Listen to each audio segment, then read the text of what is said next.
What happened here, 1937 to 1939. This is the Crescent Hotel at 75 Prospect Avenue in Eureka Springs, Arkansas. It was once the Baker Hospital, where from 1937 to 1939, wealthy snake oil salesman Norman G. Baker took millions of dollars from patients desperate for his elixir, which he promised could cure them of cancer. It would be his final attempt to dupe the public before federal authorities put him in prison. When Norman G. Baker was born in Muscatine, Iowa in 1882, Crescent Hotel was only 4 years away from celebrating its grand opening for the wealthy, as a healthy mountain retreat in the Ozarks of Eureka Springs, Arkansas. Baker was the youngest child in a family of 10 children. His life had many chapters. Early on, he seemed destined for fame as a positive role model for the working class, a person that might be celebrated in history for his business acumen and willingness to stand against big government as well as big business. But greed got the best of him, and he strayed into an unapologetic con artist. Baker's first job was as a machinist, but by 1904 he had become interested in performing in vaudeville and started his own traveling vaudeville company as a magician. He did this for many years, where he mastered his oratory skills and how to work a crowd. Then in 1914, while working in his brother's shop, he found an improvement to a musical instrument called the steam calliophone, as he had found a way to use air instead of steam. He was credited with the invention of the air calliophone. The music of the calliophone will be familiar to anyone who has ever heard circus or carnival music. The air calliophone was a major improvement on the steam calliophone, which was bulky, much more expensive, and required much more maintenance.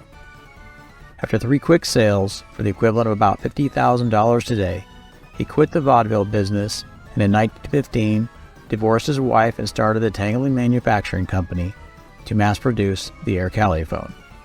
The Man in Purple, as he was known for his lavender suits and ties, had become a wealthy man. Another 10 years passed, and by 1924, the ambitious Norman Baker found his next calling: radio. After negotiating with the Muscatine Chamber of Commerce, they agreed to a tax-free, utilities-free location for him at the top of a nearby hill, in return for his promise to make Muscatine famous, which would invite industry to the area. He soon had a license to operate a 5,000-watt radio station, and on Thanksgiving Day 1925, began broadcasting on KTNT Radio, or Know the Naked Truth. His voice reached much farther than the 5,000 watts allowed, as he illegally doubled the wattage when the Federal Radio Commission wasn't listening.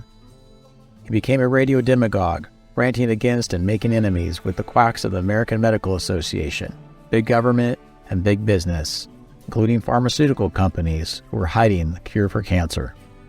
He was fighting for the little guy, and they loved him for it, coming to Muscatine on Sundays from miles away to hear his ranting broadcasts, even though he was one of the wealthy. His radio business and the additional businesses he created kept him earning what would be millions of dollars today. His popularity and support for President Hoover earned him an invitation to meet the president at the White House. Muscatine, as well as Norman Baker, were becoming famous. But this wasn't good enough for Norman Baker. By 1929, he'd founded a newspaper and a magazine where he would print his populist views and conspiracy theories. And now, after railing against the medical profession for quackery, he bought the recipe to cure cancer. He began advertising his new non-surgical cure for cancer and soon opened the Baker Institute, a cancer hospital in Muscatine. He self-praised and printed and shared over the airwaves his elixir's total success on 5 patients, all of whom died shortly after treatment. It wasn't long before he was pulling in hundreds of thousands of dollars a year, injecting his secret formula into patients several times a day, as well as other medicines for various ailments. Now, it was the turn of the American Medical Association to label the now self-described Dr. Norman G. Baker a quack and begin their attempts to expose him. But his following was strong, and he fought the AMA off through his persuasive radio broadcasts and articles. Always looking out for the farmer, or at least a way to rile them up with one of his societal aggressions. In early 1931, he found a new person in the crosshairs of his demagoguery, the governor of Iowa. The Iowa state government had mandated tuberculosis testing for all cattle. If TB was found, the state would give the farmer a small pittance and take the cattle away. This practice was especially difficult to accept, as this was during the Great Depression, and the price from the state was much lower than if a rancher had sold the cattle to the meat packers. Every penny counted, and not only had the government hired non-local veterinarians to test the cattle, the results were not trusted when the TB test came back positive. Baker claimed the tests were fake and the cattle were being sold by the state at a discount to meat packers. He proclaimed this over KTNT airwaves, and his theory spread among the farmers, who eventually rebelled against the government, instigating the Cow Wars, where hundreds of farmers blocked veterinarians from administering the tests.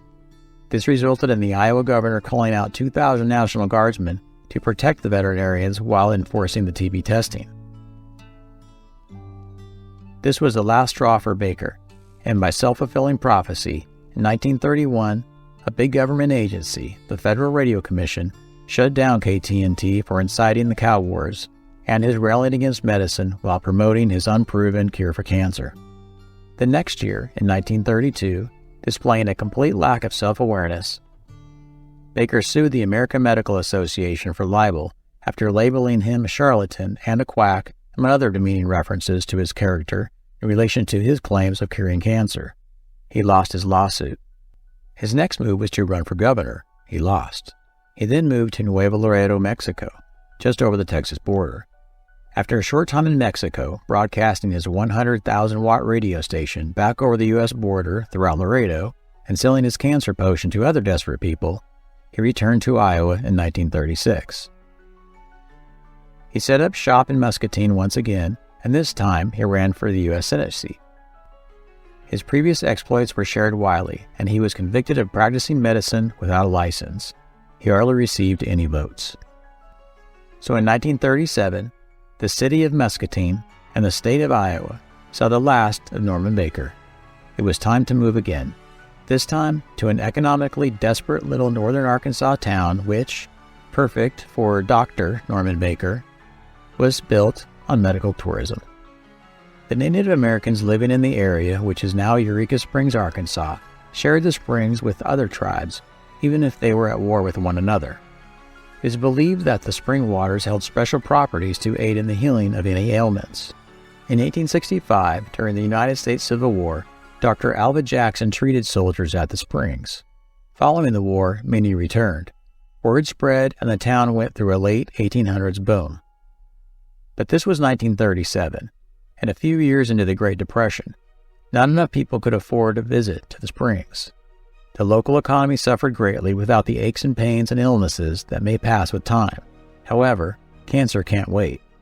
So in 1937, Norman Baker came to Eureka Springs with his oratory experience in vaudeville and his persuasive arguments fine-tuned in radio, and managed to secure a deal from city leaders that the once prestigious $400,000 Crescent Hotel at 75 Prospect Avenue, having only been operating during the summer months, should be sold to him for $40,000. Though his reputation was not completely unknown, enough of the council were swayed by his promised nationwide campaign to lure tourists year-round and completely renovate the Crescent Hotel. And as promised, he did renovate the hotel, branding it the Castle in the Air, and coloring much of the interior in purple tones. And as promised, he began advertising nationwide the fresh air and the spring bathwaters. He called the hotel the Baker Hospital. His slogan, "Where sick folks get well, we cure cancer." And again, true to his word, people arrived from not only around the country, but from around the world with his cancer treatment. No operations, radium or x-rays necessary.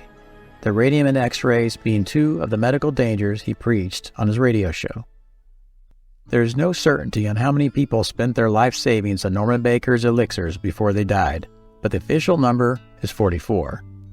Some estimates are in the hundreds, whose last hopes of a healthy life or his promise of avoiding surgery was to accept his snake oil concoction injections several times a day. A former employee admitted that it was a mix of watermelon seed, brown corn silk, alcohol, and carbolic acid, which is derived from petroleum and has properties that find it useful in creating plastic, disinfectants, detergents, dyes, paint strippers, and cosmetics, as well as many pharmaceuticals including aspirin, sore throat sprays, and DNA and RNA extraction. Authorities, however, were moving against Norman Baker and arrested him in 1939. Baker would not be tried for murder, although it's reasonable to believe that some of his patients may have received proper medical care and survived their cancer had he not promised them his pseudoscience. Instead, he was arrested for mail fraud as he promoted his hoax using the U.S. Postal Service. In 1940, he was tried and found guilty. His sentence for defrauding his Eureka Springs clients of $4 million, of which little was recovered, was 3 years at Leavenworth Federal Penitentiary and only a $4,000 fine. In the summer of 1944, while the United States was in the midst of a Second World War, Norman Baker was released from prison. The missing money was suspected to have been squirreled away by an accomplice until his release. As evidence, after his release, he purchased a yacht once owned by railroad robber baron and market manipulator Jay Gould, who by today's standards would be a billionaire.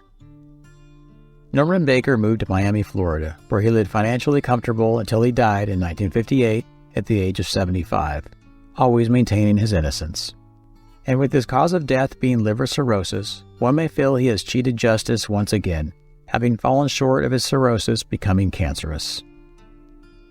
The Crescent Hotel is open to the public to share its haunted history and much more about Baker Hospital, including the 2019 discovery of several medicine bottles unearthed on the site, some of them which contain body parts presumably from Norman Baker's patients between 1937 and 1939. If you like this video, please thumbs up the video and share it with your friends. It really does help the channel grow. Also, in any of my videos, let me know in the comments if I missed anything interesting to you or if you think I have an error. And don't forget to check out the link in the description to the map of all the What Happened Here locations with links to those videos.